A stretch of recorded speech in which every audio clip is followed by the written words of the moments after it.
How to add Target gift card to Apple Wallet. In today's video, you are going to learn how to add Target gift card to Apple Wallet. So let's get started. Follow these instructions.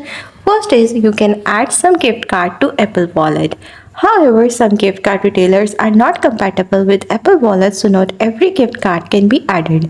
Apple has a list of wallet compatible apps, but some gift cards can be added that are not on this list as well.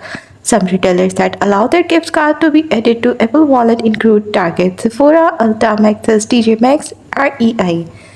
And gift cards from major credit companies can be added to Apple Wallet. This includes Visa, Mastercard, American Express, and Discover gift card.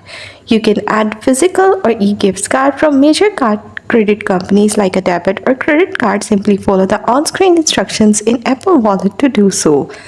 The gift card balance will not be displayed, so you will have to keep track of how much is left on the card yourself. Vanilla Visa gift cards cannot be added to Apple Wallet, but Visa gift cards can be. Some gift cards retailers only allow e-gift cards to be added to Apple. For example, you can add Disney e-gift card to your Apple Wallet, but physical Disney gift cards cannot be added. Unfortunately, there is no definitive list of which retailers allow which type of gift cards to be added to Apple Pay. That's all. That's how you will be able to add Target gift card to Apple Wallet. Thanks for watching. Don't forget to like and subscribe.